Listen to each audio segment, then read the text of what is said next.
This new chapter will entail a different approach to the delivery of information that we provide for you, all falling under the banner of Countdown to Contact, Year 1 for this, your year of 2024.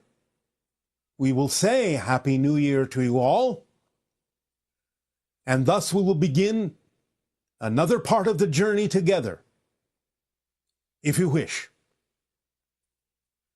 For this year, each subsequent transmission will be titled Countdown to Contact, Year 1, Interstellar Alliance Social Experiment. For the first month, next month, it will be Step 1. This Interstellar Alliance Social Experiment, Step 1, and the subsequent steps in the following months that will be delivered intermittently, will be all about providing you with exercises and actions that you can take that will align you more clearly with the vibrational frequency of the Interstellar Alliance as preparation for the idea of open contact.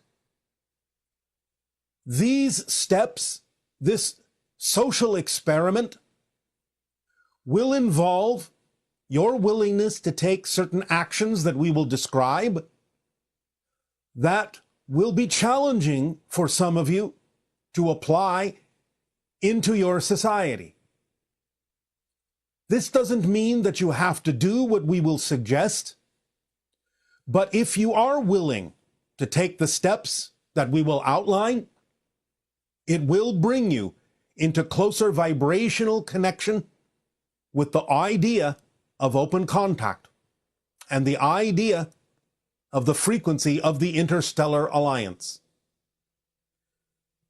In this particular transmission, we are simply preparing you to take these steps by announcing them and letting you know that we will be providing this information in the next transmission and the subsequent upcoming transmissions thereafter. Each of these steps will be a challenging introduction, a challenging series of actions for you to take in your society that in many cases may be asking you to go beyond what are typical bounds in your society, to reveal yourselves as aligned with the idea of an interstellar alliance.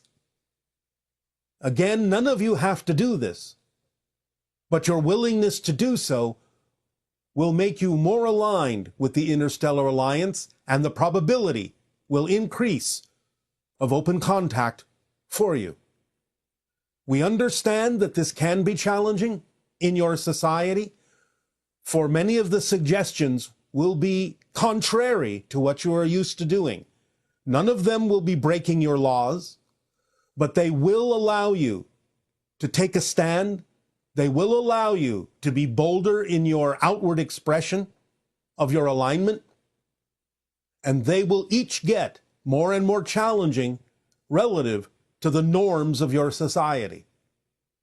But this is important now in this new cycle, this Countdown to Contact, Year 1, for you to step up the game, as you say, and in your language, walk the talk, as you say, that will allow you bit by bit, step by step, to interject into your society the idea, the notion, and the consciousness of the existence of the Interstellar Alliance, and how you, in your willingness to follow these suggestions, will allow yourselves to become essentially a citizen of the Interstellar Alliance over time, over all the steps that we will suggest. Again, you have free will. There is nothing that forces you to take any of the actions we will suggest, but we will again tell you that should you be willing to do so, it will align your frequency more and more with the experience of open contact, and even more specifically with the vibration of the interstellar alliance, making it more and more probable on your planet for awareness to open up to our existence, the existence of other dimensions, by allowing yourselves to take the actions we will suggest that can, over time, begin to create a movement that will transform your society into one more capable of experiencing interaction with extraterrestrial, extra-dimensional, and spiritual beings of all kinds. So we will begin this cycle in this transmission with this announcement, which begins the preparation so that you have a month to prepare yourselves to decide whether or not you are going to be willing to take these actions as we deliver them intermittently from month to month. And again, the first transmission of these steps will be titled The Interstellar Alliance Social Experiment Step 1, all under the banner of Countdown to Contact Year 1 in your year of 2024. This will all accelerate in the subsequent years thereafter for 3 years, and thus leading up to the probability of a contact event that can change many things upon your planet. So this transmission is simply to announce and alert you to the upcoming changes, to the new cycle of delivery of information. Much of the information we have delivered in previous transmissions will now focus in on your understanding of the formula, how metaphysics actually functions, along with the suggested actions that will be coming in the subsequent upcoming months, and altogether your understanding deepening of metaphysical concepts and the actions you will take if you are willing to follow our suggestions will again increase the probability of contact for your world globally, depending on how far you are willing to go. And again, once again, I stress, you do not have to take these actions. It is up to you and your free will. For some of them may be too challenging for some of you, may take you too far outside your society, and therefore you may not be willing to necessarily partake of these actions and these suggestions initially. But I do guarantee that if you are willing to do so, the vibrational frequency of your alignment to the interstellar alliance and the probability of contact will increase geometrically. So it is up to you, as always, with your free will. As we begin this new cycle of information, as this new cycle of actions begins to unfold, we invite you to ponder deeply all we have said before, taking into account all that you have learned, all that you have been willing to apply in your lives with regard to the formula and your understanding of metaphysics and spirituality that we have shared with all of you, and to streamline it now in this new cycle to make it a daily understanding, a daily application, a daily usage in every situation and circumstance in your life, to truly accelerate you into this new cycle, beginning now with this year of 2024. In return for the gift you are giving us in allowing us to share this with you and the subsequent actions that are to come, I ask, in what way may we continue to be of service to you? Please begin with your questions and dialogues if you wish. Good afternoon, Bashar. Thank you for answering my question. In relation to the idea of the frame rate of reality shifting billions of times per second, but then also the idea of infinite versions of reality, does that mean each individual one of those billion frames per second, there is an infinite amount of those individual frames, such as for me, let's say that this here is a frame, but at the same time there is an infinite number of frames of my own version of the Earth reality. Obviously, like there will be 8 billion people experiencing their individual frame, but then there's also the frames of perception from like the trees and the plants, the fishes, the animals, etc. Or is it more so that from my perspective there is the infinite frames, but then from other people they don't exist within my frame until I observe them? Thank you for answering my question. Good day. Yes, to a degree, but understand that even though there are infinite frames in all the directions that you mentioned, not all of them are relevant for your particular timeline experience. So while they all exist, you only experience a finite number of them in any given lifetime or timeline. And you only experience those who have frames that, as you say, you are willing to observe, willing to interact with. You create similar frames that allow you the experience of interaction, even though you're not actually in the same frame.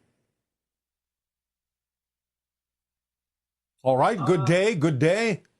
Good day, my friend. Oh, so exciting to see you again. All my love. Bashar, I've heard it described by the channel, what was it? Niagara Falls through a garden hose. Acting on the formula, that last part, remaining in a positive state no matter what happens. I've noticed there's some physical feelings I get. What is this? Certain things are dissolving, and physically speaking, I'm feeling like almost like a cobweb on my face, some certain things. Is this natural? It can be one of the effects of allowing your neurological net to realign itself and be upgraded to receive higher frequency energies. You will get used to it. Okay, very good, very good. And I think that's pretty much about it. With that, thank you very much. All my love, and all my love to everyone else. Our unconditional love to you as well. Aveo. Aveo.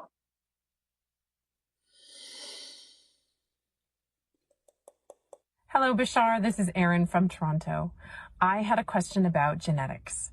My question is, I am Caucasian and my husband is Persian, and we just assumed that the dominant genes would be his, since he has black hair and brown eyes and dark skin, that our child would look like him. But my son looks exactly like my dad, like to the degree to which my dad showed me a photo of himself as a baby, and it was identical to my son. And I wondered, is this a choice made by the child themselves? Does this have to do with their DNA or their life choices? Is it that they're trying to align more to my familial lineage, or is it just genes? Does it just happen the way it happens?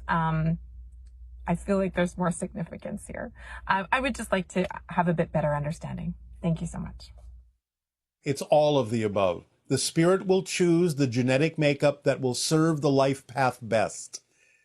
So therefore, it can be an expression of what will work for the spirit in this particular lifetime.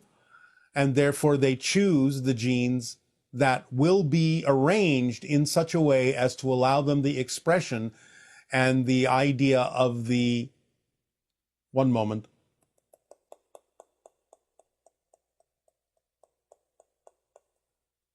strongest connection to the future hybrids possible. Good day. Hi, Bashar. I'm very grateful for this interaction. All right. Please speak up. Yes. I've always felt very disconnected and overwhelmed, in this world since I was very young. And I started for a very young age, questioning, look for the sense of existence. Like many others here, I have a long story of pain, suffering, search, learning, and healing to try to connect with God or enlightenment, if we can say this word. So 13 years ago, I found you. And I've been following the formula, practice it along with other permission sleeps. And a couple of years ago, I finally found some clarity, peace, healing, purpose, my mission, when I then decided to go back to South America and work in communities. And I took then one of my sons. And 6 months later, he passed away unexpectedly. So I felt lost, disconnected, like I went backwards again. So my question is related to, at the moment, I don't need anything. I don't want to manifest anything. My question is actually, how can we end the suffering of our minds and be one with God? By understanding that you have lost nothing but gained everything. These things happen by agreements.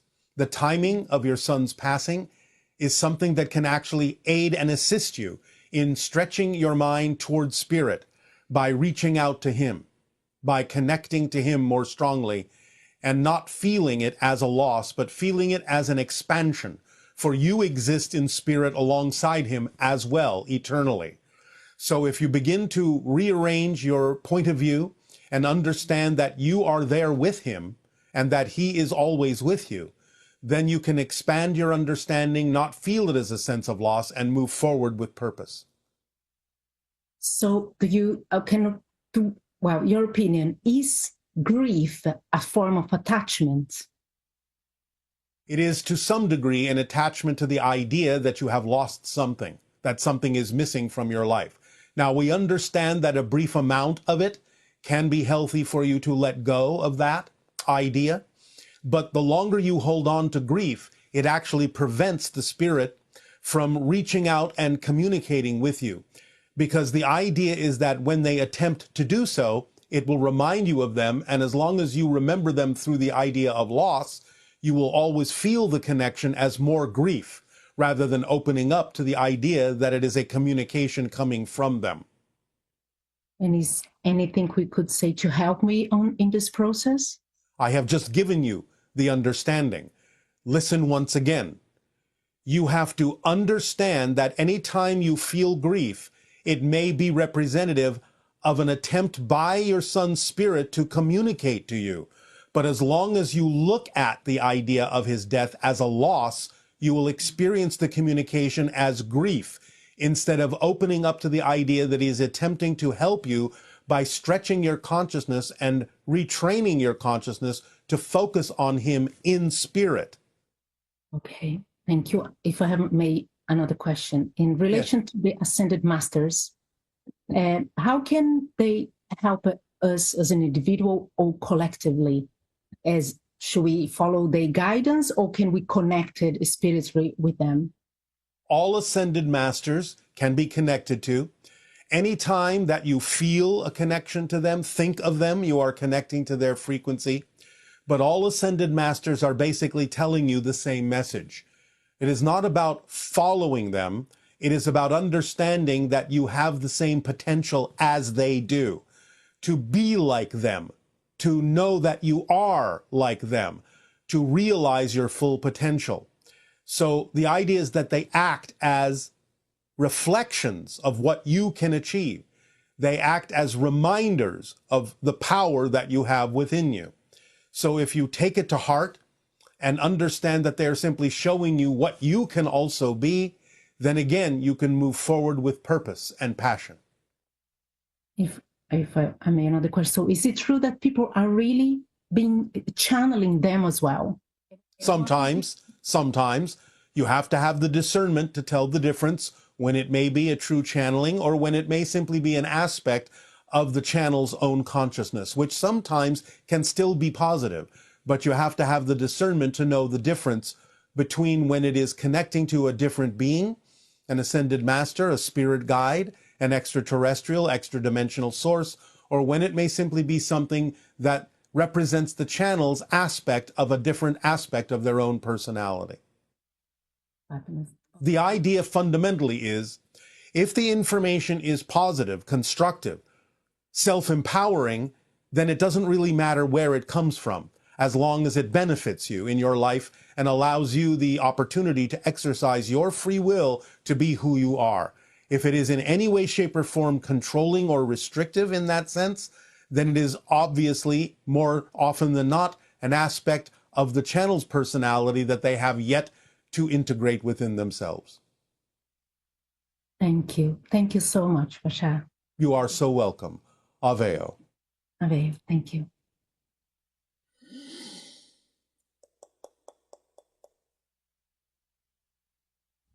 Hello, Bashar. I understand the concept that there is only me in the room, meaning that I have my own production house creating my own movie. But what about other people who also play a part in my movie? Do I have a say as to how they react, behave, or interact with me?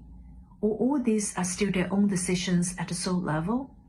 Meaning that their world and my world actually share the same storyline or separate?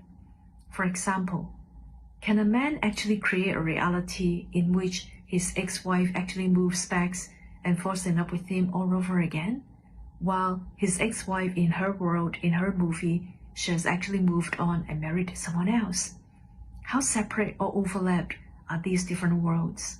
It can happen that way, although again it depends upon how it serves a purpose in that life path to experience those things. The idea is that you make agreements with others, agree to different kinds of storylines, as you say, but you still experience your version of those stories in your reality. By agreement, others will seem to share the same reality, even though they are in their own reality, perceiving their versions of you as you are perceiving your versions of them.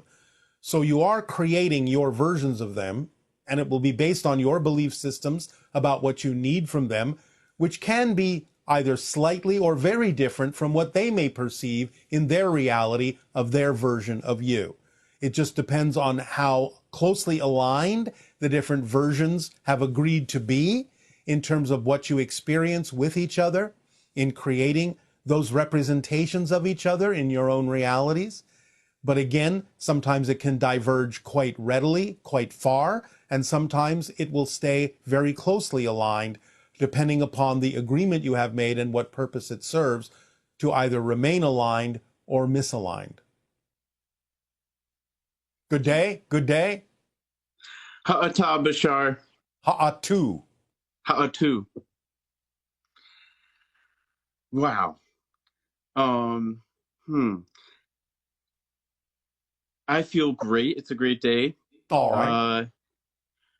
I feel like we have had a conversation before, maybe telepathically. I was standing out in my yard and I had just listened to some of your stuff, and yeah, I could feel something. I don't know if it was that me making it up in my head with my...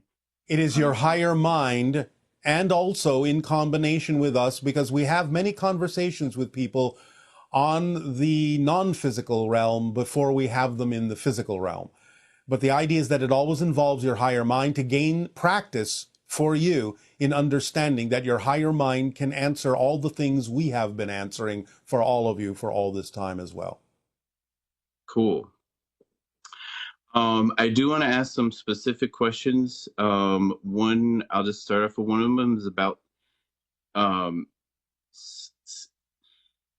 a farmer. I work with the land, and I heard you talk about the Lyrians, and I just want to, I guess, talk more about like water, plants, animals, the energy of those things, and my relationship with them, and how I can evolve those. Like, I know water bending is a thing.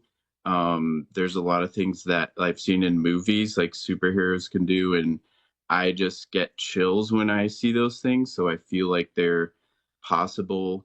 All of them happen in spirit.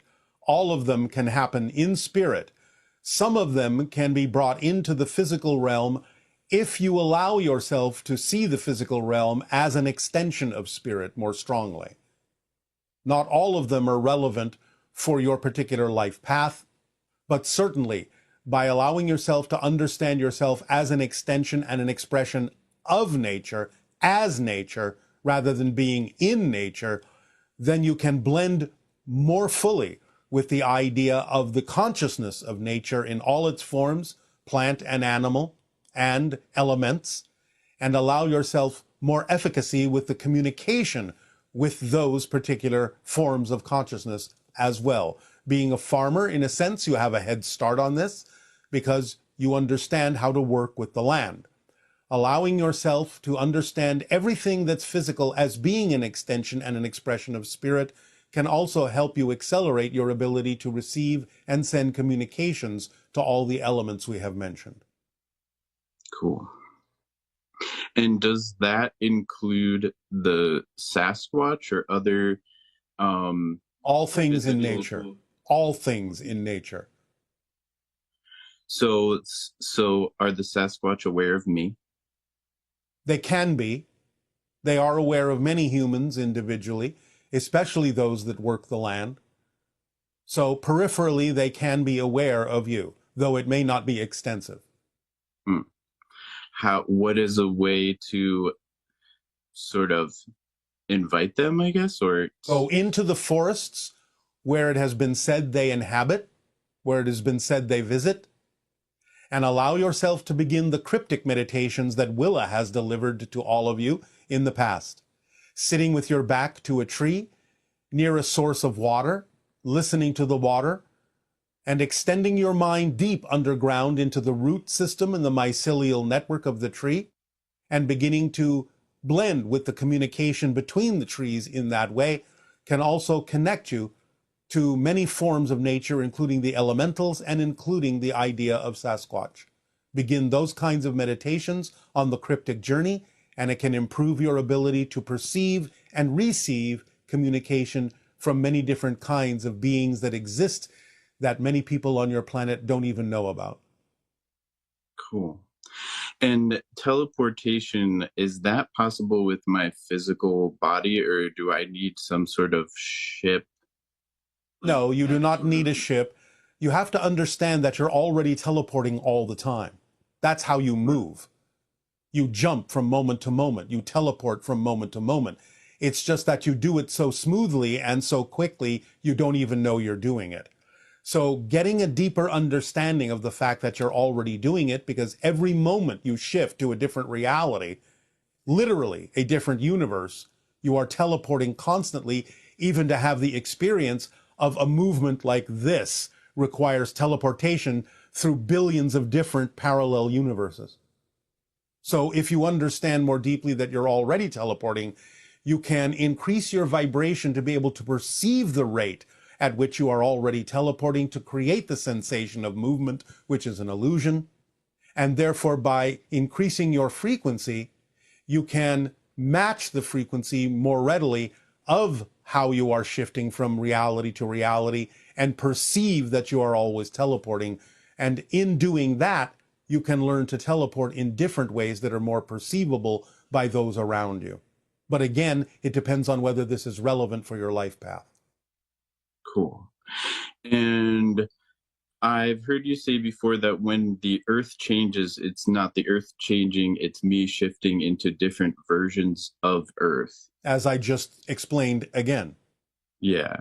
So what is my desire to regenerate the earth, to regenerate the land, if it's me shifting into something different? The desire is to be a living example of the state of being and the actions that go along with that state of being that allow others to see in you how they can also choose to shift to versions of Earth that are more reflective of what they prefer.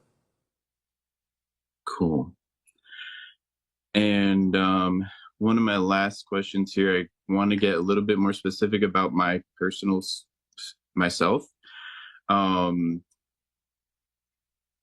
I know that I also listen to Abraham Hicks, so I know that in my vortex there's this all around me is this pure, massive well-being, and I know that there are some thoughts that maybe form beliefs that resist me allowing who I am to flow.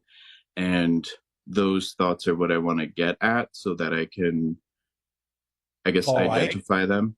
Well, the easiest way to do that is ask yourself how it serves you to hold on to them, because you don't hold on to anything that you don't believe serves you. So you have to look for the structure and the nature of what the belief is telling you and realize that you may have a belief that is causing you to be afraid to move forward because the belief is telling you that if you do let go, something worse will happen. So you have to find out what that belief is saying to you to see that it's nonsensical and not a fact. It's just a story. And is that something that you're able to see in me? Or how do you? I can only tell you how to allow yourself to discover it. Because again, this goes to the motivational mechanism. Listen carefully. You hold on to anything you believe serves you, even if it's a negative thing, because you believe the alternative would be worse. So you'll hold on to even something negative if you believe it's the safer alternative. So you have to find out what you're afraid might happen if you move forward in the direction you say you prefer, but find that you're not moving forward in that direction. It can only be because you have a belief that says moving forward in that direction would be worse than staying put, no matter how negative staying put actually would be. So you have to discover within yourself what you're afraid of might happen if you move forward. Okay. And when I live in Hawaii, is there Yes. anything here, maybe around my location, that... What island are you on? Say that again? What island are you on? Maui. All right. You understand that Haleakala is the heart chakra of the world, yes? Yes. The heart vortex. Allowing yourself to meditate in the understanding will open up your heart and open up communication to many different forms of elemental being. Cool. Does that serve you? Yes. What about my last question is about you. Yes. Do you have human friends? Do you ever hang out on Earth? I have not Do you set wanna be foot friends? upon your planet at this time. My ship is in your atmosphere, but I have not set foot upon your planet at this time. We consider all humans potentially to be our friends if they are willing to be so. Well, I am, and it'd be cool to hang out. There may come a time when that is possible physically. For now, it is not yet the time. Okay. And my last question that comes up is about dragons. Dragons are a projection of a certain interdimensional form of consciousness that is interpreted in your reality as the form of a dragon. That's not how they look in their own reality, but it is an expression of ancient wisdom and great power that takes that form because that's the form that your physical reality best interprets those interdimensional forms of consciousness. Cool. Okay. So the Thank Moho... You said that was your last question. Yes.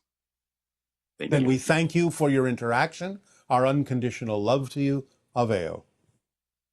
Thank you. Hello, Bashar, and thank you for everything you have offered us. I so appreciate you. I would like some clarification on balancing points 3 and 4 of the formula. Point 3, acting on my excitement without any insistence, assumption, or expectation of what the outcome should be, and staying in a positive state of mind.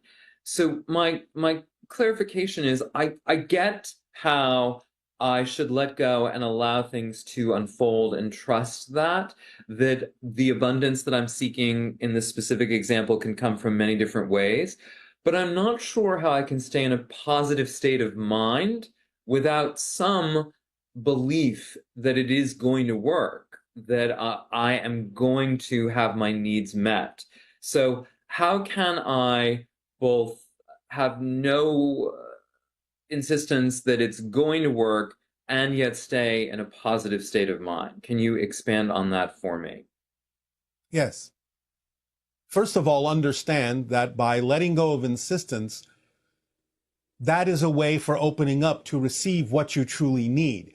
Because insisting on things may actually close the door to receiving what you truly need. Because your insistence may be saying, I know what is best, I know what I need, and maybe you don't. So the idea is to drop the insistence, because insistence limits your ability to actually receive what you need. I will remind you of the 7 basic needs of life. You need air, you need water, you need sleep, you need food, you need some form of shelter or positive constructive environment that allows you to thrive. You need the idea of connection or relationship with something, whether it's a person or not. And you need the idea of self-creative expression, the idea of acting on your passion. If you say you have needs that go beyond those, then they are not needs, they are insistences on something that may not be what you need, but may only be representative of what your ego system wants. And it may not be aligned with what you truly need. If you receive the 7 things we just outlined that are the true needs in life, your life will be fulfilled. So you have to pay attention to whether the idea of what you say are your needs are actually really wants, or are they truly aligned with the 7 needs we just outlined?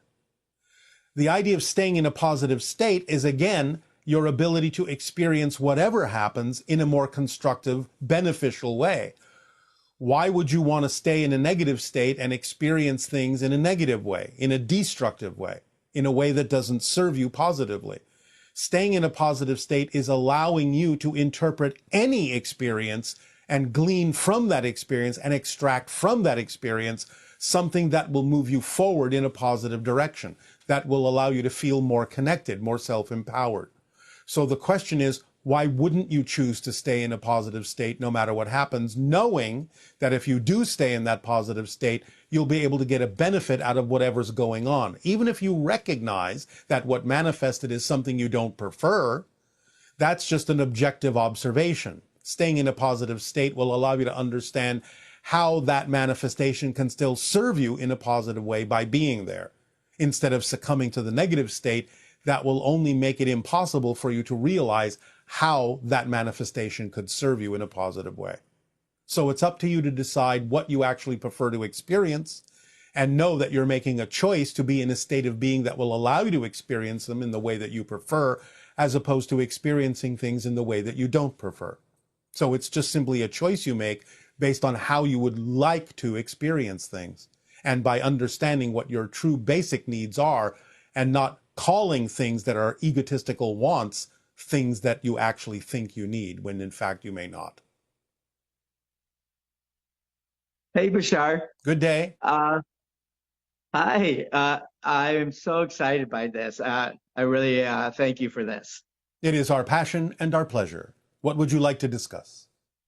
Well, my personal growth is really important to me. I've known that since I was a little kid. And it led me to you and excuse me, senior moment. The formula? The formula, thank you. Yes, and I've taken to the formula, and I have a really good understanding of it. And it's also, I have the law of attraction information as well. Yes, well, the law of attraction, in a sense, is built into the formula as well.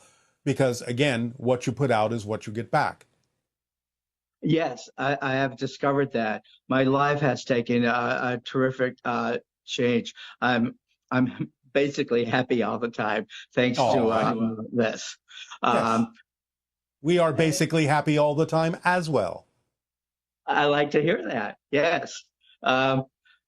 I guess my question I have, is there anything there that I may not be aware of, that that maybe I don't know.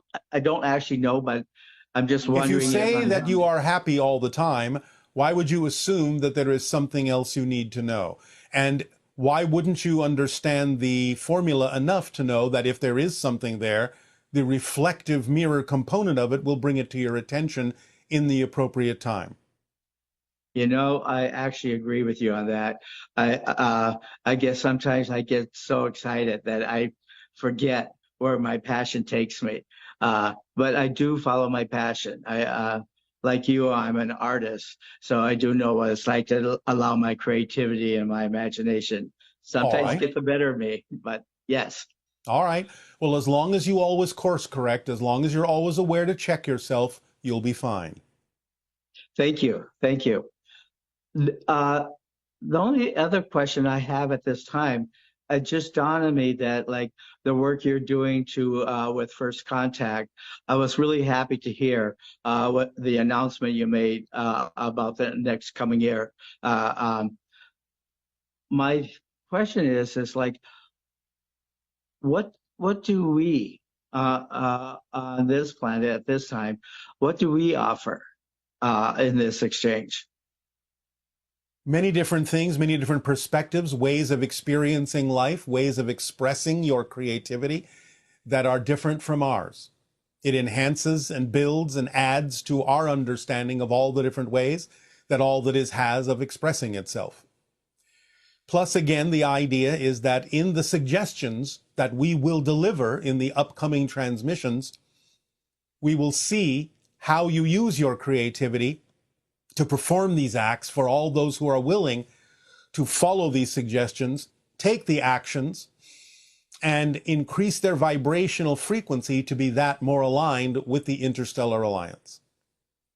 You will come at it from a unique point of view. I like that.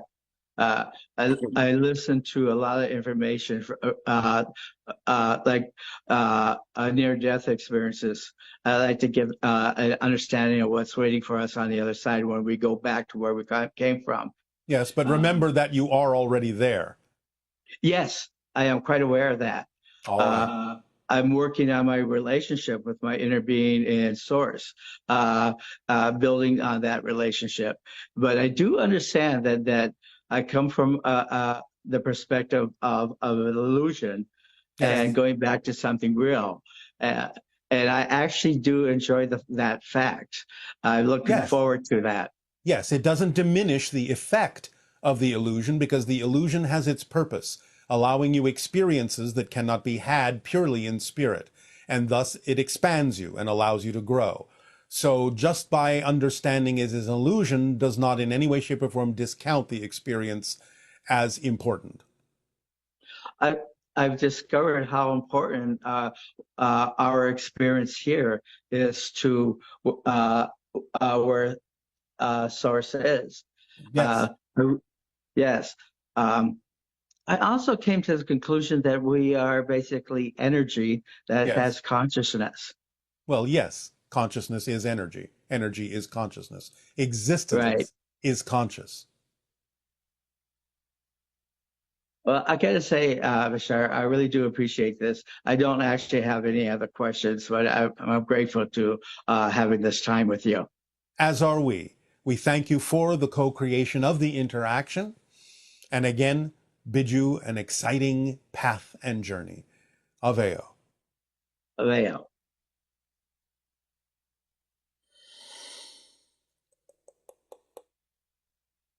Hello, Bashar. Recently, my girlfriend left me after 15 years for all the mistakes and that I have done for the last years, and she was right. But through the whole process, I've changed, and I saw that I really love her, and I would like to show her that. And I have really changed, and now I think I will be the best candidate for her to spend the rest of her life with me. Isn't the universe supposed to give me another chance, another shot with her? Thank you. The universe gives you all sorts of chances, but it may not necessarily be with what you consider to be the same person. Because if there is something else that is now more representative, someone else that's now more representative of the changes you have made in your life, then if that person shows up in your life, you won't care that it's not the same person, because that person will feel correct because that person is a reflection of the changes you have made as a perfect match. So don't insist that you know that you are the best candidate for that other person, because you don't actually know that for a fact. And it can be preventing you from actually attracting who you need that would actually be the best relationship for you. So just allow yourself to know you have changed. Allow what needs to come in, because even if it looks like the same person is coming back to you, it's not the same person, because if you've changed, they will have to change to match the changes in you as well. So don't insist on the look of who the person is. Allow yourself to simply let in the person that is actually the best representation of the changes you've made within yourself. Hi, Bashar. My question is about variations of gender expression and the new species of humans that you speak of coming through. Currently on the planet, there's a lot of anger and violence projected towards people who are not cisgendered. And I was wondering if you could speak to us about transgenderism and variations of gender expression and how we can better understand each other's differences. Within this, I'm also curious about this new species of human that you speak of coming through, and if in that evolution we are moving beyond the old understandings of sex and gender, and if we are collectively moving towards a more androgynous expression. Thank you so much. To some degree you are. You will not lose the idea of the genders, but you will be more allowing of the understanding that spirit is everything and nothing, and can be anything in physical terms. So the idea of transgender people is a way of showing humanity that it can actually choose what to be in a far wider range of expressions than it may have previously thought, that it is more fluid than it thinks, that it is more capable of expressing itself in a multitude of ways than previously thought. So therefore, you have to look at the idea that it is an expression of spirit, that spirit can be anything and everything, and it can serve humanity to be far more flexible in its understanding of what it can be. Hello, Bashar. So nice meeting you. And you as well. What would you like to discuss this day? Oh, my questions would be about my role as a first contact specialist. I know that as a child, during the night, I was taking part in the hybridization project. And also that nowadays, during the night, I'm on the spaceship with the hybrid children. So I'm really looking forward as working as a first contact specialist. Why is it that I cannot remember anything from my experiences during the night? You obviously remember something, or you wouldn't be having this question. So the idea is that there is a timing to remembering these things, and the timing at which you remember them is used as a barometer to understand how close contact actually is. So it's all right. Just move forward by acting on the formula, acting on your passion, and you will allow your life to unfold in a way where you will arrive exactly where you need to be, exactly when you need to be there, interacting with exactly who you need to interact with, and remembering what it is you need to remember. But there's no point in remembering it before you need to remember it. It's not time yet for you to remember a lot of the things you were taught on the ships, because those things don't come into play until you're actually interacting with the hybrid children on Earth. Yes. And I sense that, well, I'm communicating with them telepathically. Yes. And I sense every now and then in the daytime, they are with me in the room, in my living room. And then sometimes I can't see them, but I sense them. And sometimes I visualize, or it just is an impression that they start materializing in my presence. So that's the way it might happen.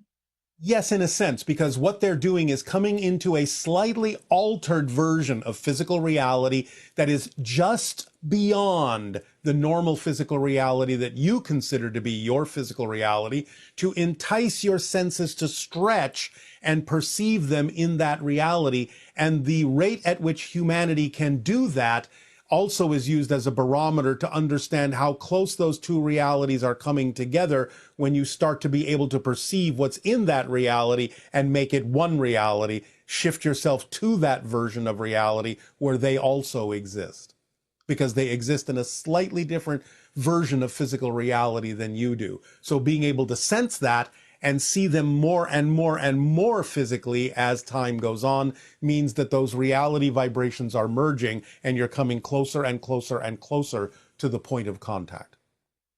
Yes, because during the daytime, I often hear myself saying, "Oh, yes, you're welcome." But then during the night, when I'm going to the toilet, I think, "Well, no, not now."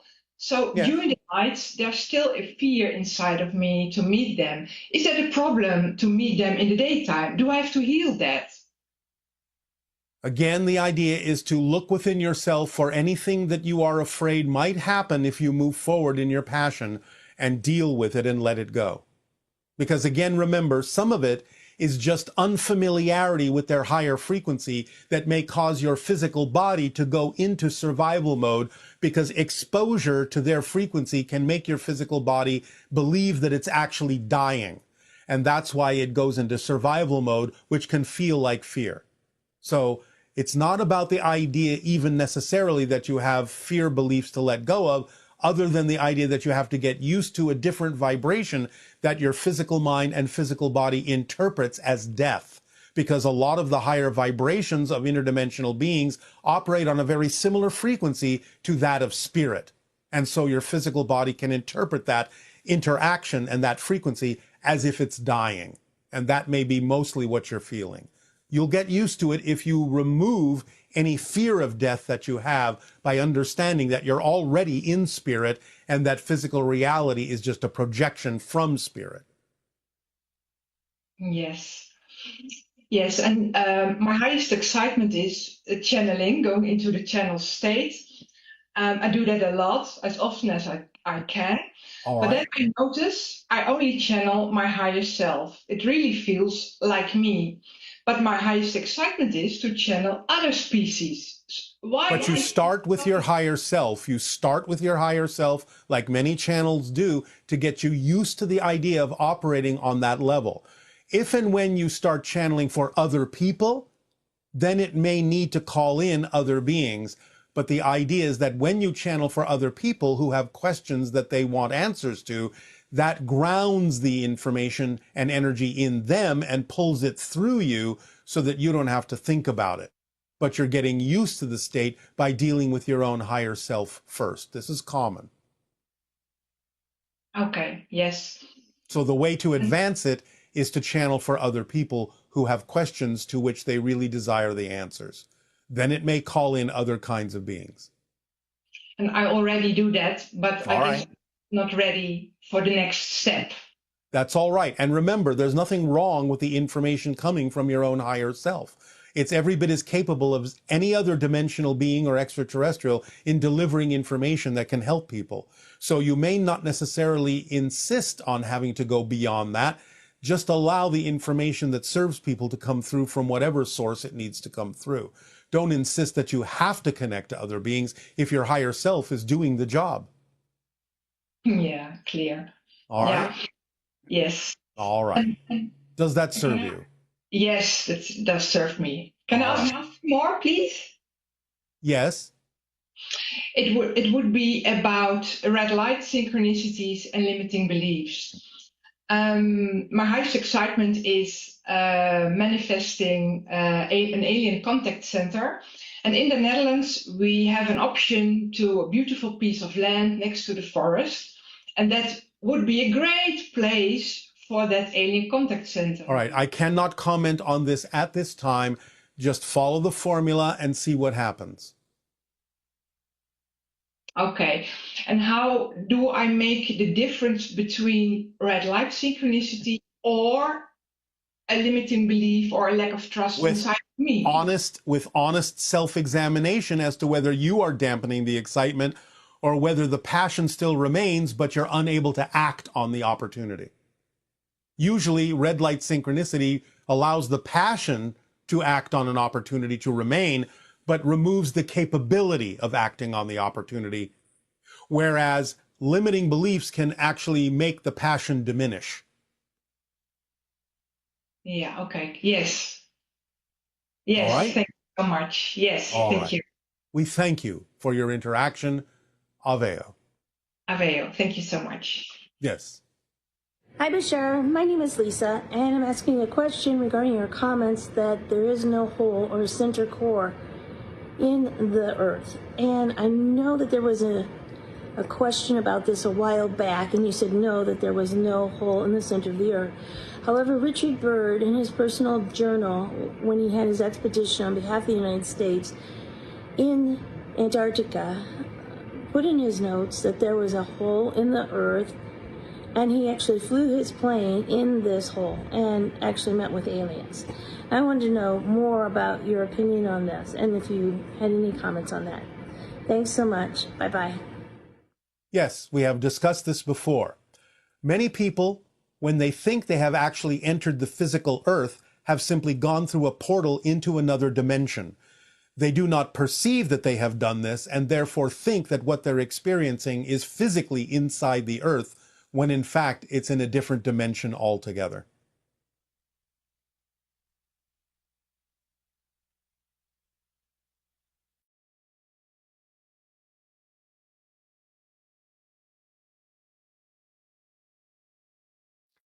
Hello, Tadeo.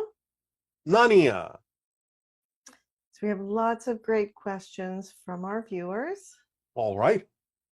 So the first one is, this person is asking, I believe you've mentioned that we will not be able to see the other train tracks somewhere around the year 2050. As there is a high probability of having a mass contact event between 2026 and 2027, how will the realities who do not experience contact perceive this event? Will they look back on this instance in a similar way we look back on the Roswell event, very much in denial? It depends on the person.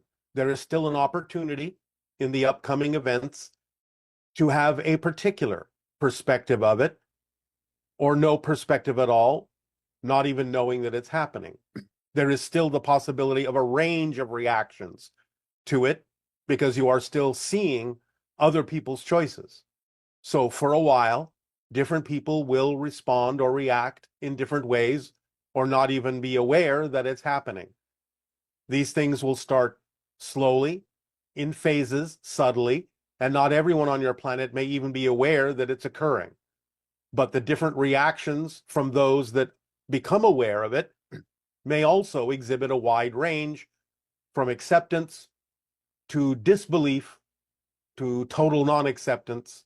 So again, there is still time for people to make choices about how they relate to the idea of open contact, and you will see a number of different reactions and responses to any particular UFO events or contact events for a few years to come.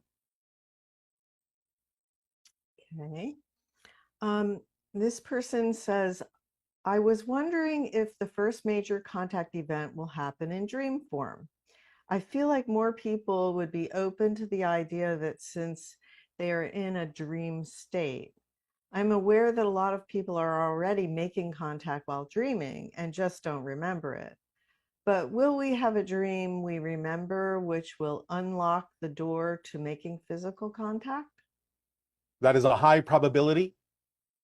It is common in first contact scenarios in many civilizations, including a high probability in yours, that the idea of widespread open contact will be experienced en masse in dreams before it occurs in physical reality. Very interesting. Will open contact happen on a large scale, visible to everyone, ensuring that no one is left out? No, because again, there are those who may choose not to experience it. It will happen for those who are willing and open to experience such a thing. So again, the scale of it will happen in phases, will unfold in phases. And those who are open to the vibration will experience certain aspects of it, and this will change over time and broaden over time. But there will be those who are simply unwilling to experience such things, and we have to respect that. Therefore, vibrationally, they will simply not be capable of participating in the experiences that others may be open to experiencing.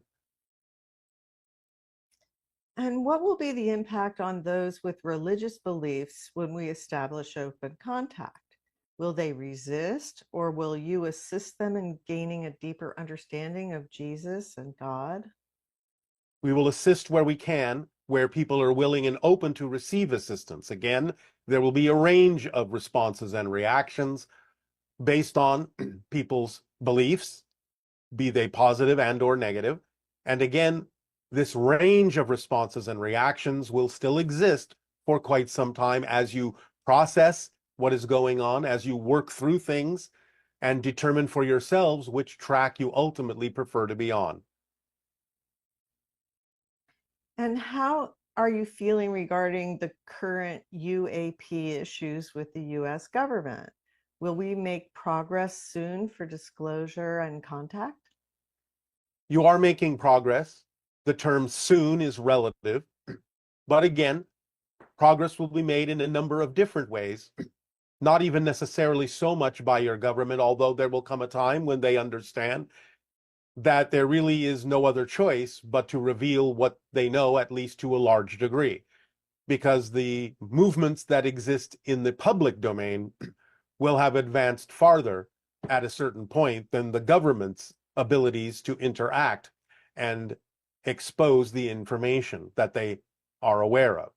So it will happen as a multifaceted approach from different corners of different public interests and different public activities, and come together at a certain timing, again, through the window over the next decade or so. And since it's the year one of Countdown to Contact, can you tell us more about the ET races that we could encounter, like Sasani, Pleiadian, Yael? Again, it is most likely that those most similar to you, such as the Pleiadian civilizations, will be among the first that you will experience when open contact begins in earnest. Hybrid civilizations you will experience. Yael will likely be first because they will be the ones bringing the hybrid children to Earth eventually. My civilization, the Sasani, will not necessarily be first, but we will be in the mix further down the line, as well as other civilizations. You've mentioned that a lot of ET races use similar ship types. We could, of course, reach out telepathically, but are there also physical differences in the ships we would notice, for example, between the triangular ships Pleiadian, Yael, Sasani use? Well, again, yes, of course. You have witnessed many different types of ships that have many different kinds of functions, and different civilizations usually have types of ships that are relevant for them. A lot of civilizations will use the saucer-shaped ships. Many will use triangular-shaped ships. There is a kind of exchange that does exist between civilizations of some of the technologies. And so the use of different kinds of ships has become more mixed over time, with different civilizations acquiring the technologies of other civilizations. Many will use the cylindrical mothercraft or city ships because that is a convenient form, although some will also be spherical. But again, you can't always necessarily tell what civilization now because of the mixing of technologies. Though for the most part, Pleiadians will retain the idea of the classic saucer shape as you understand it, and our civilization and many hybrids will retain the general use of triangular ships because that is what is representative of our general technology. And regarding extraterrestrial writing that some people see on the ship's exterior, when seeing the ships up close, what is that writing for? The writing exists as a mark for the identification of ships in terms of their function, and it is in a sense, read as a code vibrationally that is telepathically received by those who are sensitive to it to understand the function of the ship and its nature in terms of how it is telepathically connected to those piloting the ships. It is a kind of a signature vibration that contains a lot of information that others can download, so to speak, to understand the identity of the ship, the function of the ship, the function of the crew, the mission they are on. The writing can even change from time to time. This person is curious about the energy and frequency where we will have first contact. This person says, I feel like I'm personally ready for that contact with ETs. Can you speak a little more on how we can embody, accelerate, and integrate for first contact? Follow the formula as precisely as you can, as often as you can, to accelerate your vibration and make you more vibrationally compatible with the idea of contact. And what are some suggestions for practicing how to change or alter our frequency to match those of entities like yourself? Will it be necessary in order to communicate during first contact? Follow the formula.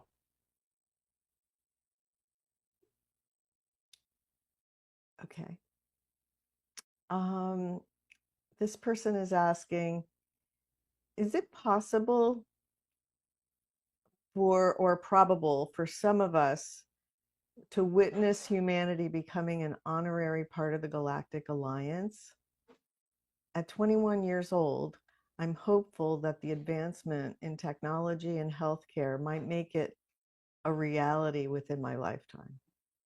Yes, as long as an individual doesn't choose to leave the planet during the time of open contact, those, especially of a younger age, are highly likely to experience the idea of open contact and a relatively large chunk of the full spectrum of contact over time. Okay. For me, this first contact is not really a science event or a fruition of a science fiction dream. It is a cultural event, sociologic, like in the film Close Encounter of the Third Kind. Can you speak to this? It is a sociological event, first and foremost, because it will alter your entire society. And you must alter your entire society on your own in order to make yourselves more compatible with the idea of contact. So the idea is it is less scientific, although there will be some technological elements to it, some technological exchange, knowledge exchange, so on and so forth, knowledge given, technological ideas given and shared. But it is first and foremost a sociological event. Yes. Your entire society, those that are willing and open, those that are shifting in the direction of open contact, will be very different from your society of today. So the idea is that, yes, primarily it is sociological. Okay, and the idea of humans organizing for contact.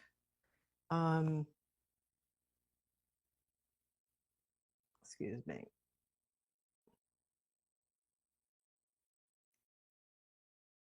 In what shapes or form would you suggest or inspire humans to organize themselves so they can globally have a more joyful and exciting open contact experience? Some of that type of information will be being delivered in upcoming transmissions that have to do with what we are preparing you for now.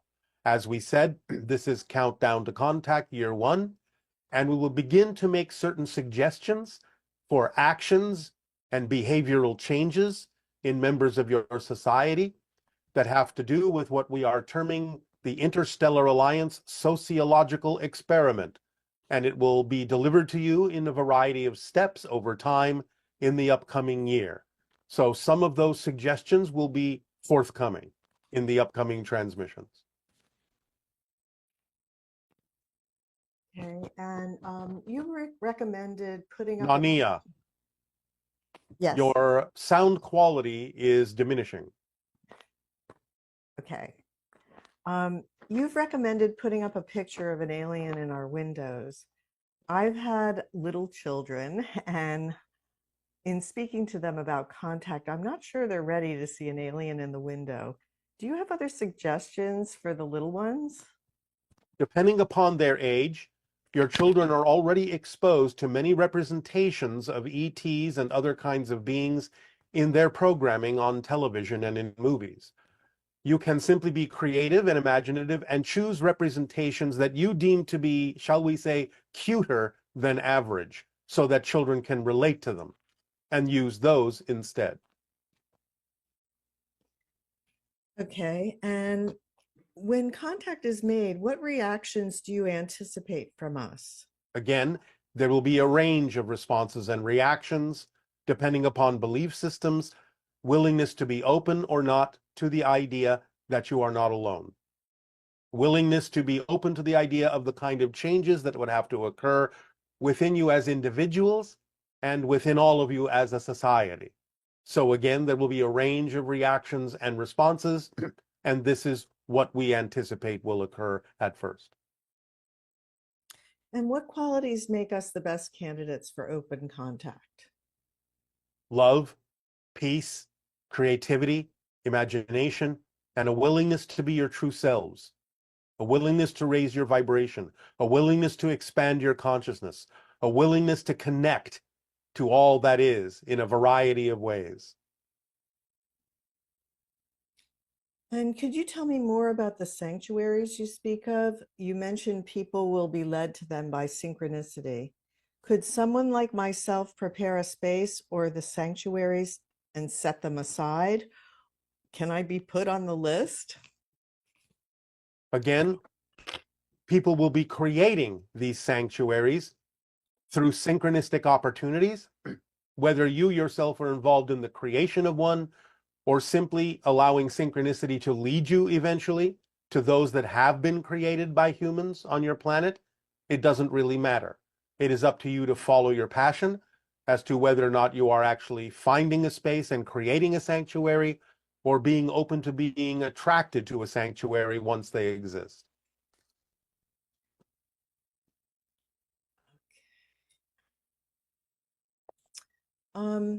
Is there only one non-physical source we call spirit or God? Or is there really many parts that make this an idea of one whole?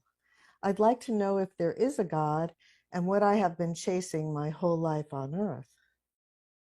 You are separating the idea into this or that instead of this and that. There is one and there is all, and the one and the all are the same thing in different forms.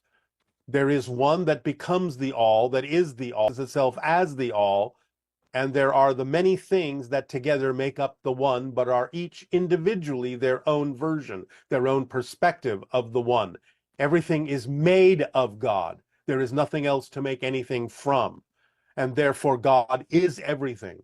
When people on your planet talk about the idea and the notion of God being omnipresent, you have to understand that it's not possible to be everywhere unless you're actually literally everything. Therefore, it is everything. It is every atom, every subatomic particle, every object, every molecule, everything. The space even in between the things that you think of as empty space, that is even made of God. There is nowhere where God, all that is, isn't. It is everything, it is everyone, it is everywhere, it is every when. All the things make it up, and it makes up all the things. After one becomes enlightened, is there any steps along one's path of spiritual development, or is this awakening the last step? Enlightenment never ends. There are always different levels to awareness and enlightenment and experiences of all that is. Even if someone imagines that they reach the so-called quote unquote highest level of becoming one with all that is, becoming one with source, there are still many versions of what it means to experience becoming one with source. So even becoming one with source is not the ending of enlightenment or awareness. It is infinite, goes on forever, never ends. There's always something else. Okay, and can you please give examples of the idea of the illusion of power versus the power of the illusion? I would like to understand this. Many people on your planet fall under the illusion of power in the sense of thinking that their physical minds need to control things. They think of themselves as powerful when they find themselves able to manipulate certain events into a certain order that allows them to feel satisfied with what it is they insist on seeking. But the idea is to understand that physical reality is a projection of consciousness. In that context, an illusion doesn't mean it's not valid. It doesn't mean the experience is not real. But understanding that you are already creating your reality based on your belief systems, based on what you define as true for you, is being able to utilize the power of the illusion to your benefit by going with the flow, by not being in resistance, by not attempting to force things into shape, but by understanding how to allow them to automatically fall into place using your own natural current, your own natural control built into you, rather than attempting to artificially control things through the physical mind, which it's not designed to do. It is only designed to give you an experience of physical reality, not to control it. The idea is that the control is already built in to the choices that you made to experience, the challenges that you chose to experience in this lifetime to grow as a soul. So allowing the idea of the agreements you made to simply unfold in perfect timing and to respond to them in a positive way, acting on your passion, following the formula, going with the flow, not resisting the natural current that you are, is the way to use the power of the illusion that's already built into it, instead of falling under the illusion that you are powerful by exercising your physical mind to control everything, which is exactly the opposite of being in control.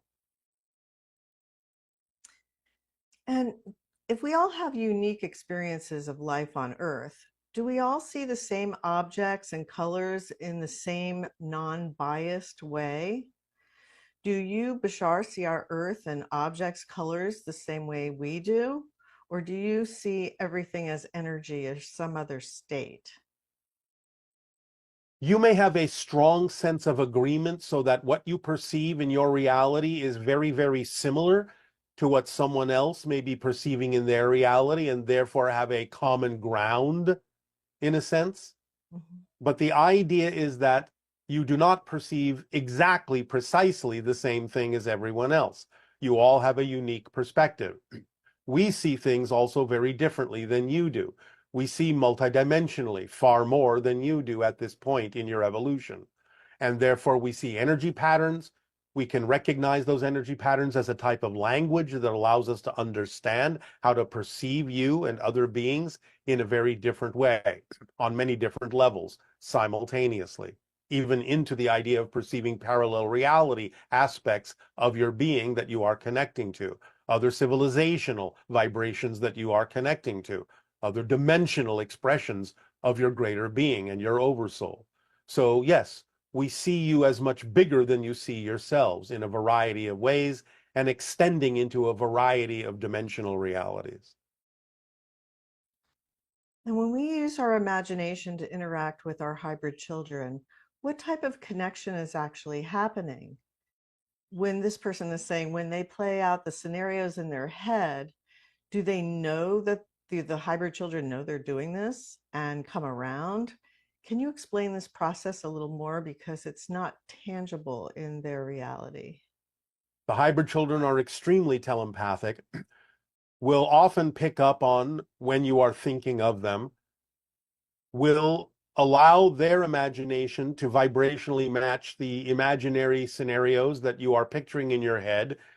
For those that are vibrationally compatible with the realities that benefit them, they will experience what you are imagining. For those that are not necessarily relevant to them, they will not necessarily experience those portions of your imagination. They may send back a representation of what it is that would be more likely represented by them. They can reverse the telepathy in that sense and allow you, especially in dream time, to have a more representative imagination scenario that is more in alignment with their vibration. So that can work in both directions. And you stated in a session that new children on Earth are coming through upgraded in a way that they will be able to remember the connection much faster. Yes. Please tell me the age range of these particular upgraded children. Generally speaking, most of them are in their 20s at this point, although new ones are being born all the time, and therefore there's a large age range below 20 years of age. It doesn't mean that anyone over 20 isn't also hybridized in the new way, part of a new species. But the overall average age is somewhere in the 20s of those that have been hybridized to the point where they are a relatively new species.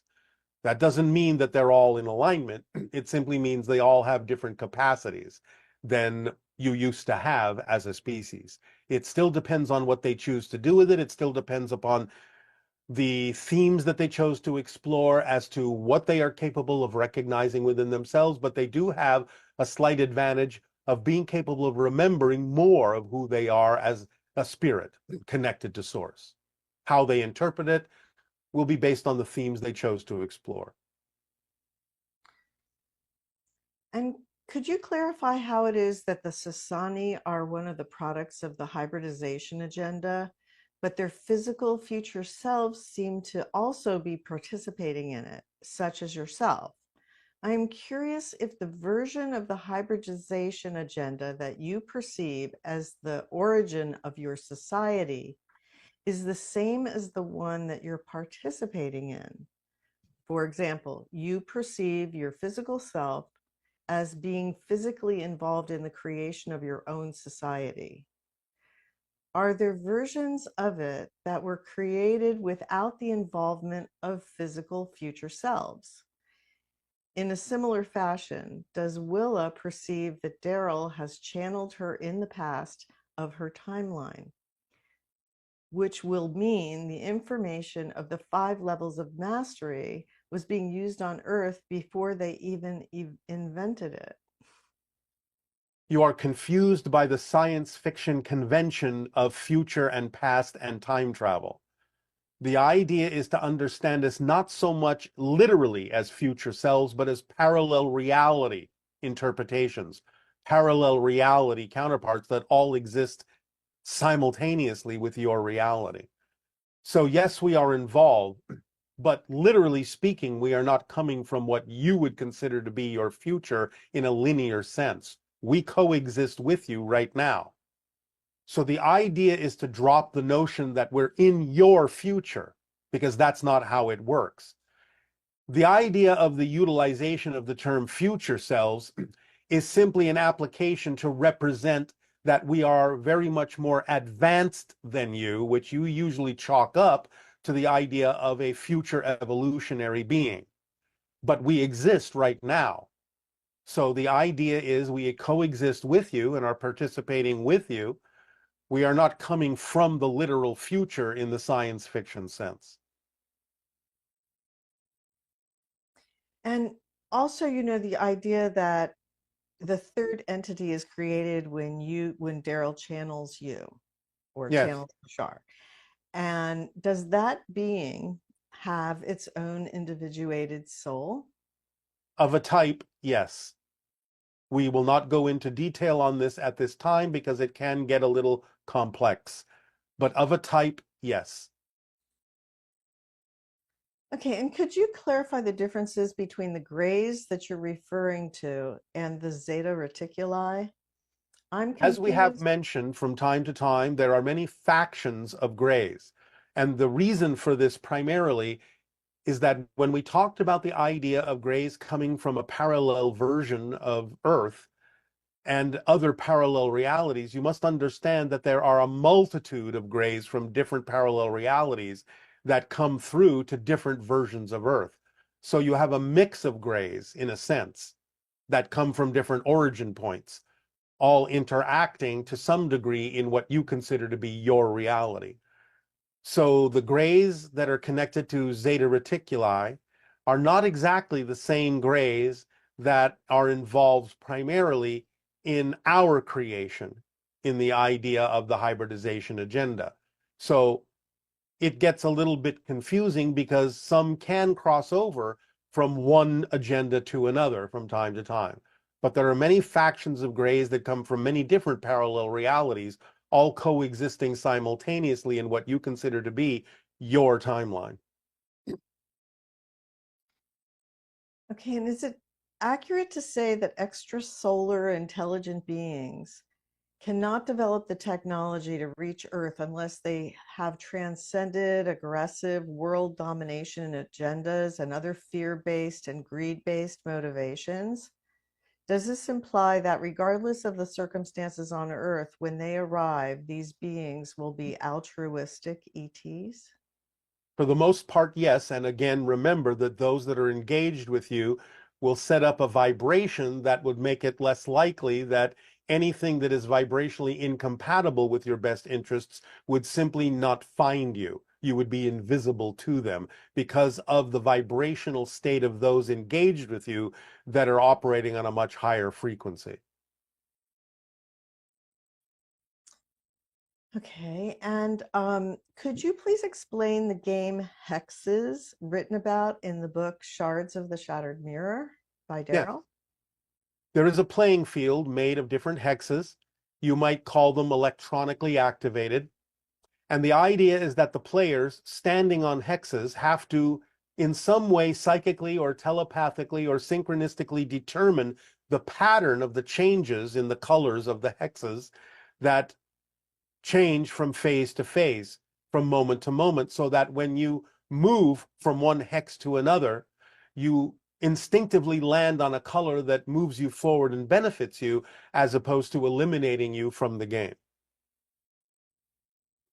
So, for example, if you move from one hex to another while all the hexes are shifting and changing in color, when the hexes stop changing, stop shifting, and solidify into a particular color that was different than what they were before, or similar to what they were before, whatever color it is that you have now stood on, whatever color happens to be in the hex you have decided to go to, determines your status in the game.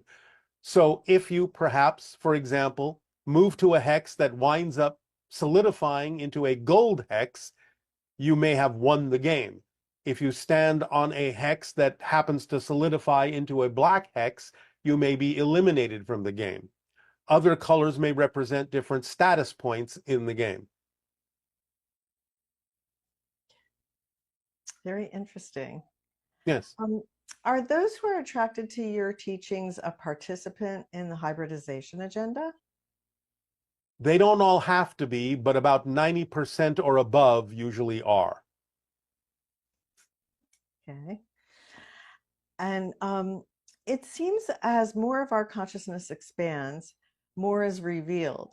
Does this mean that as a collective consciousness, if we match your frequency, we will be able to see you in physical form, or will we continue seeing only via our third eye? You will ultimately see us in physical form if your vibrational rate comes closer to matching our frequency. In some sense, that is really what contact is all about. Because as we have said, those operating on a higher frequency have the qualities of spirit. And when exposed to those frequencies, your physical body may react to them as if you are dying. And that is where the fear comes from.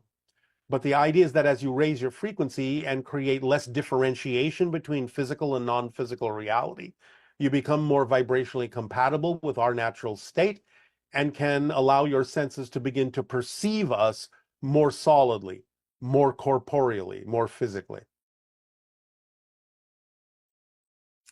And this person asks, saying that they 2 days ago meditated and asked to travel with a UFO, and then read in the media the day after that a UFO was observed in the same area of Norway. Yes. Is there any link? Yes. That was the UFO that that person visited. Whether they remember fully or not is not the point. But they were given an opportunity to understand through the media story that what they had asked for had actually occurred. In time, they may remember. The memories may unfold. And about 28 years ago, this person astral projected to a triangular ship and communicated with a triangular headed being through the window. Was this Bashar's ship or something else? Something else. We will not go into details at this time. Okay. And what this person is saying, when they were younger, they had vivid dreams of their family house on fire and witnessing a UFO. These dreams are still very vivid, and in their research, they sense that they might be significant encounters. They're saying that they know they've been in contact with ETs, and they feel close to remembering, perhaps even Bashar himself, which is one reason they feel such a strong pull to join this transmission. Any insights you might provide that would be helpful in this situation? This is indicative of communication with hybrid beings in the dream state, in the altered reality state. The house on fire represents the idea of what you're going through now in terms of breaking things down, burning things up, going from an old cycle to a new cycle, allowing the old systems to fall away, to burn away, and new systems to be put in place for your world and your reality to be refreshed and renewed. So the idea is that you are going through this transition. Sometimes it will be represented in a negative way, such as the burning of a house, but nevertheless, it is representative of a clearing, of a letting go of an old way, burning the old ideas out and allowing new ones to come in. So the idea is of a clearing and a preparation and a laying a foundation for a new structure, a new reality to take place in which contact can occur more easily. That is the communication that was given symbolically. Nice. This person is saying in LA, her son and she spotted two silent triangular shapes with distinct circles in each corner, flying in the night sky from their hot tub. A friend's photo of a similar craft later led me to Bashar, raising questions about the origins of what they saw. Yes, well, hybrid ships. Again, there's a lot of traffic around your planet. When you expand your consciousness, especially in a relaxed state, such as you achieved in your hot tub, a meditative state, your senses can then become more keenly aware of things that are going on around you that might have been invisible to you before until you allowed your vibration to raise by being in a more meditative state, which then gave you the ability to see some of the traffic that is moving around your planet all the time, especially the hybrid ships, since they are very close to the vibration of open contact, since it is the hybrid children that will be coming to live among you. Okay, and here's another one. This person says, I had a fascinating flying vehicle encounter in October of 2023 in New York City. It happened around 7 a.m. in Manhattan near the 14th Street Union Square area. I was out grabbing a coffee before work when, upon crossing a street, I noticed out of the sheer corner of my eye an object flying rather unusually low in the open between the buildings. It appeared large, silent, at a distance. I noticed that it happened to be heading in the direction of my workplace right before it disappeared from view behind the buildings. A block away from my workplace, I decided to stop and see if I could get a good look at what it was.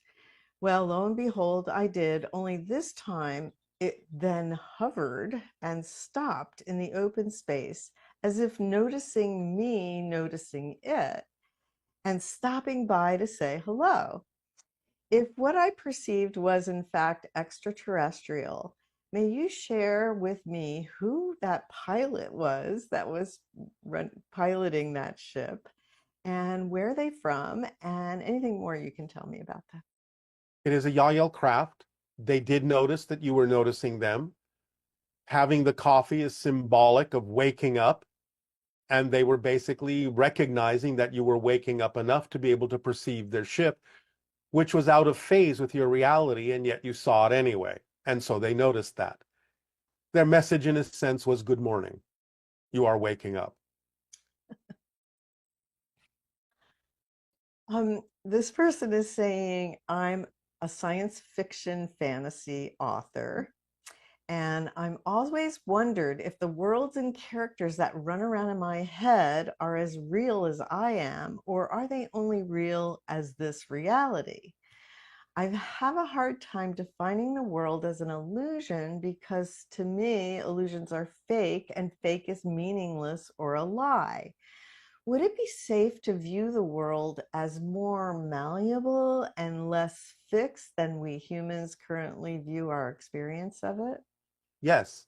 And again, you can have a different definition of the word illusion. It is not meant in the term to be fake. The idea is perhaps more auspiciously used as a projection of consciousness rather than illusion, if illusion doesn't work for you as a term. So a projection of consciousness can still create a virtual reality for you, and the meaning in it is what you put into it. The experience of it is real, and it gives you lessons, it gives you knowledge, it allows you to expand, it allows you to learn, it allows you to grow. So in that sense, the so-called quote unquote illusion is useful as a tool, if you think of it that way, but perhaps it would be easier for you to use it in the term projection rather than illusion. The idea is that the imaginings are real in their own right to some degree in a variety of ways. It doesn't mean they have to be as concrete as you find your reality to be, but many of them may be, or they may be very close representations of a quote unquote real solid physical reality. They may be slightly different than you imagine them to be, but they could be close. Nevertheless, everything is real in some context, even if it's only real as a story. It's still real in some way, shape, or form, even if it's not literally played out physically in some parallel version of reality. So maybe one of the ways to relate to this is the idea that since it's a projection of consciousness, it's more malleable. Yes. And it has more plasticity than we were originally taught. Yes. And similarly, whatever you experience is relevant to what you need to experience. So in a way, it doesn't matter if it's quote unquote real or not. Like, for example, they found that if a person observes another person being hurt in a way that is designed to make the person think it's happening to them, their subconscious cannot distinguish between what is really happening to them and what they are just simply observing. Yes, but you are choosing a very complex psychological example that is beyond what this person was intending. The idea is to look at it more from the science fiction point of view. For example, in your Star Trek, you have the character known as Mr. Spock. As we have discovered, we have never found yet the idea that beings that look exactly like them, what you call the Vulcans, physically exist, but the representation of Mr. Spock is that he is a hybrid. Hybrids exist.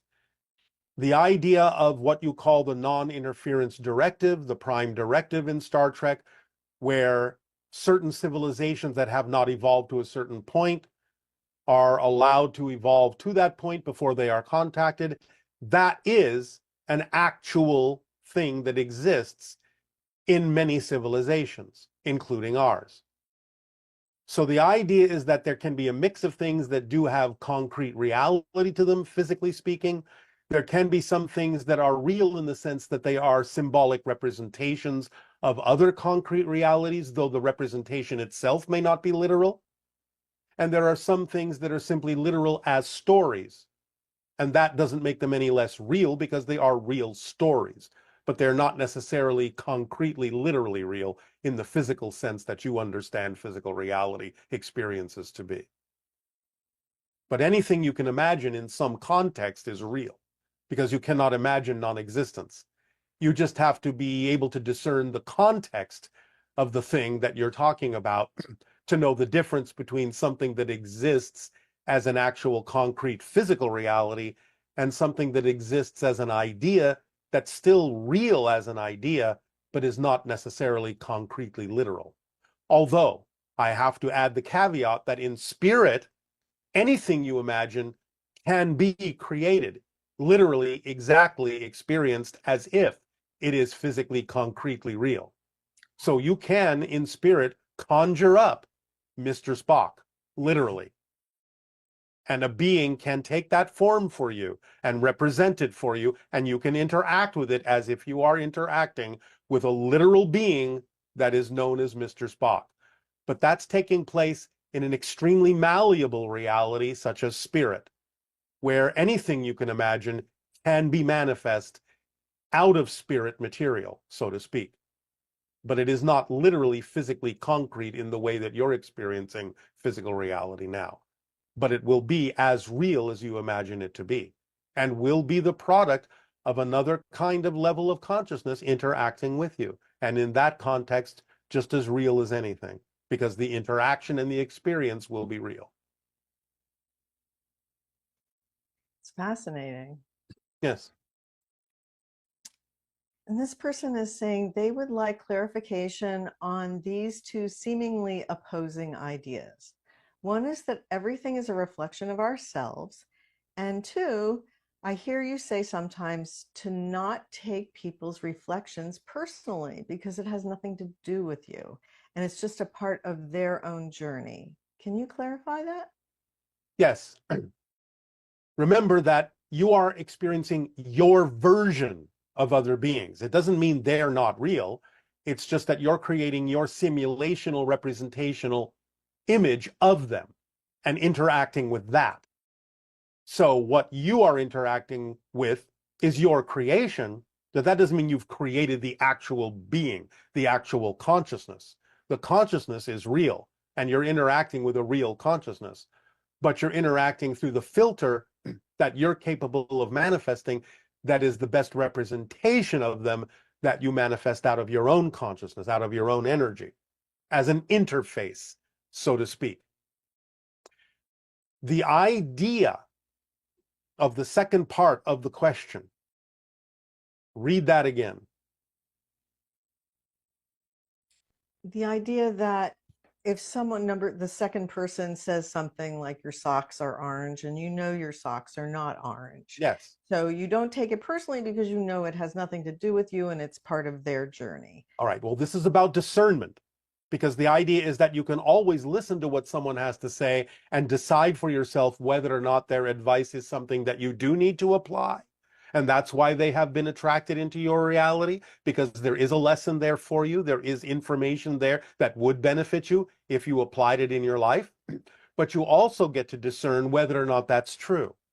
And therefore you can, if you are honest within your own self-investigation, know the difference between whether or not somebody that's been attracted into your life and says certain things to you is actually having information that would benefit you, or whether you simply have attracted them to be of benefit to them in some way, shape, or form, by understanding that what they're saying to you is not your issue, but theirs, that you could perhaps help them with by giving them another alternative way to look at what it is they are going through. So they're still in your life because you attracted them, but you may have attracted them to be of assistance to them in changing the way they're looking at things, rather than them having information that would benefit you.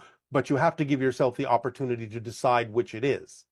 You have to have honest self-recognition and self-awareness and self-discernment as to whether the information is for you or for them, or maybe both. Okay, and this question is about assisting those in despair. How would you help someone who says that he or she wants to die? This person says they work every day with people who have lost their illusion in life. All right. We're going to keep this very simple. Tell them to lie down on the floor or on the bed, close their eyes, and say they are ready to leave, and have them count to 10. If they can still open their eyes when they get to 10, they're not ready to leave. They are here by choice. And if they truly were done with their lives, they would have left. They would have died in that moment. That's all it takes. You don't have to have any other kind of assistance if you're really at your timing to leave. So if they can still count to 10 and open their eyes, that's their first clue that they're not ready to leave. They have not finished what they came to do. So that's an easy way to tell whether you're ready to go, whether you're really ready to die, whether you're really ready to wake back up in spirit, or whether you feel you still have something to do in physical reality that can then give them the sense of looking for what that is, finding their passions, finding their interests, not being so hard on themselves, not judging themselves so harshly, so negatively. Stop treating themselves so badly, and start waking up to the fact that they are aspects of all that is, that they are beautiful, that they are creative, that they are loving and loved, they are supported unconditionally, and what they say goes. So if they want to buy into all sorts of negativity, the unconditional nature of existence will support them in that negativity because it is unconditional. And you can teach them that since it is unconditional, so unconditional that it is even willing to support them in their negativity, there is no reason it wouldn't support them in their positivity as well. And they can decide to choose more positive ways of looking at things, more positive definitions, and those will be supported just as strongly by existence as the negative ideas they held to be true were supported as well. It's up to them. But first and foremost, you can show them that they're not ready to leave, because if they really were at the end of their lives, it would be as simple as lying down, saying you're ready to go, counting to 10, and you'd be gone. Fascinating. Can you comment on, I know people sometimes are concerned about how they're going to die. And then there seem to be some people who are lucky enough to just pass away in their sleep. Why is that lucky? Yeah. Okay. So can you explain Remember, more? it's all about choice, and it's all about a learning experience, and it's all about what you believe to be true. So regardless of how the death occurs, it's going to be the result of something you believe to be true. It doesn't mean that you necessarily would have preferred it that way, but remember that once you have died and the soul is looking back on the experience, it will have the realization of why it occurred that way because of the belief systems of the physical part of its being.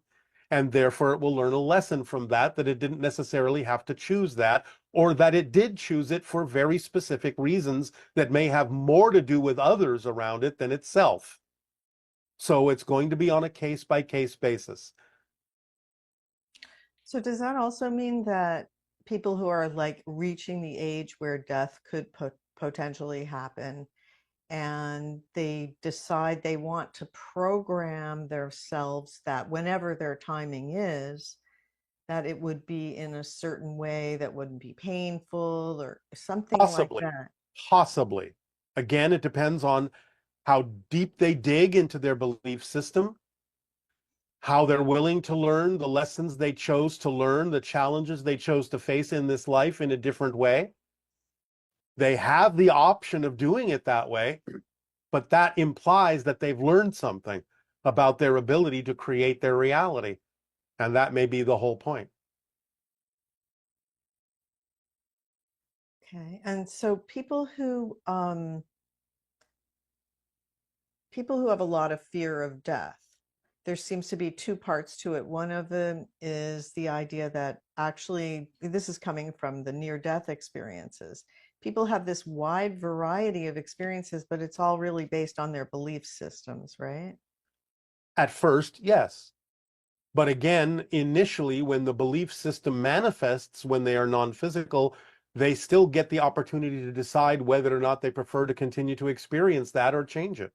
And again, in non-physical reality, if they decide to change it, the change will happen instantly with no time lag. So they will learn immediately that it was the product of their belief system as to what they experienced upon the moment of their death.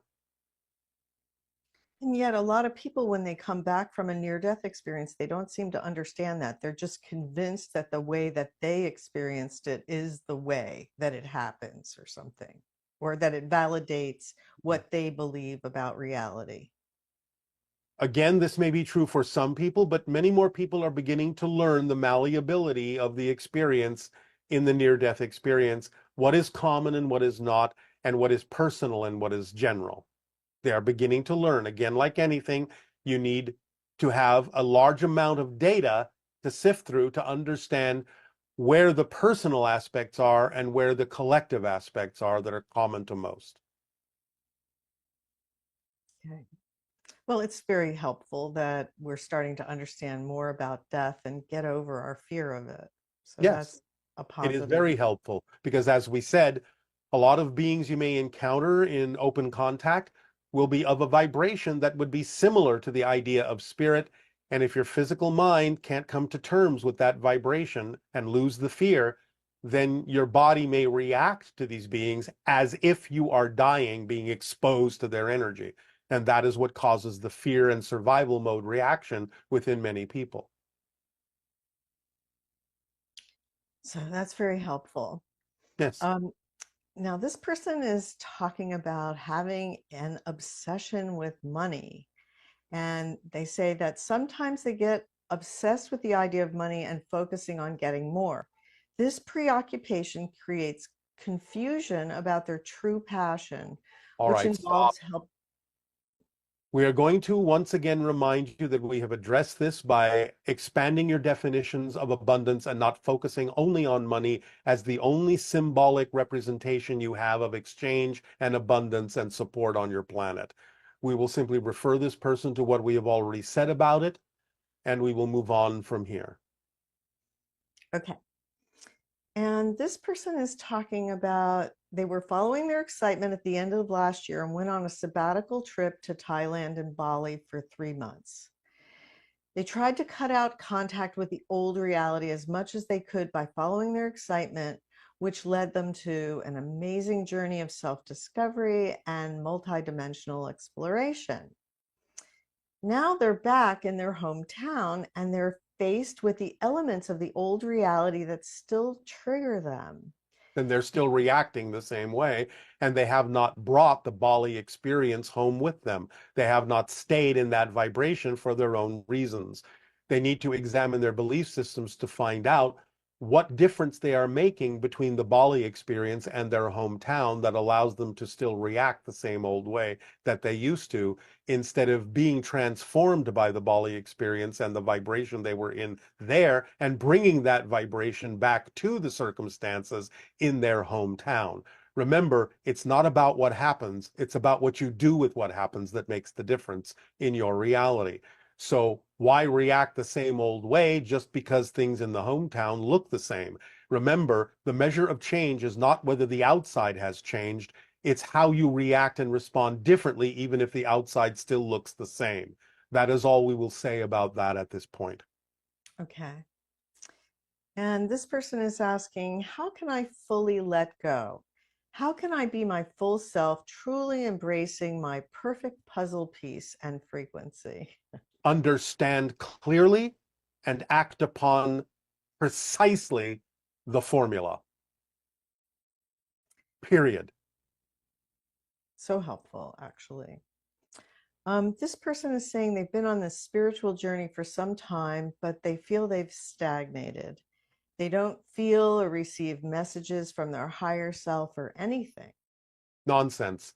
Look to the synchronicity in your life. Don't define having to receive those messages in a certain way. Don't insist on a certain method of delivery. Synchronicity is everything in physical reality.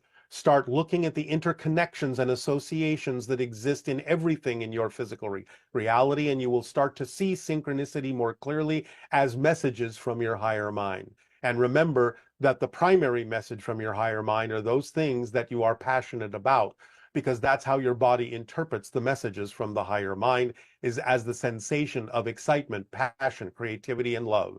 So look to the synchronicities. They abound. They're all around you. Everything is an orchestration. Everything is a synchronicity.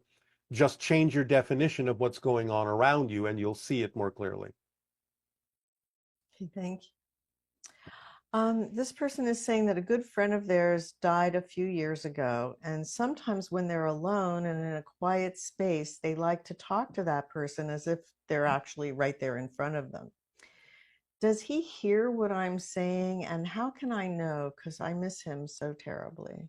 Just know that he does, because it's easier for spirits to hear you than it is for you to hear the spirits. Remember, the idea is that they are now unbounded from time and space, and therefore talking to them, they get it, and they can be there with you. So you just have to open up to the understanding that they are, and you will begin to perceive them. But again, you have to raise your vibration to be more sensitive to the fact that they exist. You have to be open to receiving their communications without a definition that you have lost something. Otherwise, you will only perceive the connections they may be attempting to make to you as grief, and the grief will block them from being able to deliver those informational messages to you and block you from receiving it. So you have to let go of the idea that you've lost someone. You have to let go of the grief eventually, so that you can be more open to receiving the messages that they have for you, and simply know that they will hear you when you talk to them in earnest from your heart. This will be the culmination of the questions for today. Okay, that sounds great. Well, thank you so much. And we will now remind all of you about the upcoming transmission for the Interstellar Alliance Social Experiment, Step 1, that will be delivered next time. For we now have given you the ability to prepare for things that will be suggested, that are actions you can take, that are behaviors you can change individually and in society. Again, we remind you, you do not have to do the things we will suggest in this social experiment, but that if you do, your vibration will become more compatibly aligned with the vibration of the Interstellar Alliance and open contact. So it is up to you to decide what you prefer. So next time we will deliver step 1 of the Interstellar Alliance social experiment in this countdown to contact year 1. Be prepared if you are going to participate. Be open, be willing, be creative, imaginative, be loving to yourselves and all. Be connected, be aware, be awake. Our unconditional love to you all, and good day. Aveo.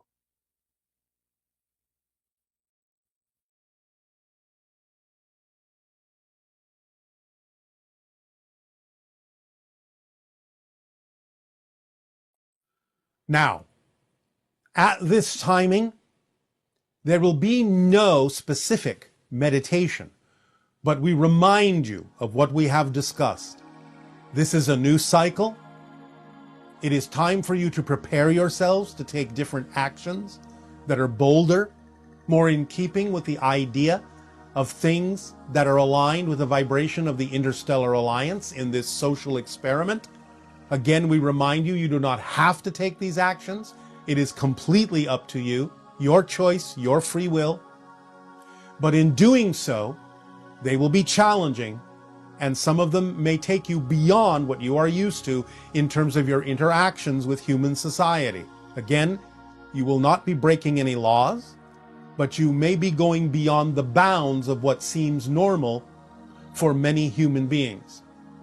And the idea is that in doing this, you will create a frequency on your planet and within yourselves that aligns more fully with the Interstellar Alliance and the probability of open contact. Countdown to contact Year 1 Interstellar Alliance social experiment.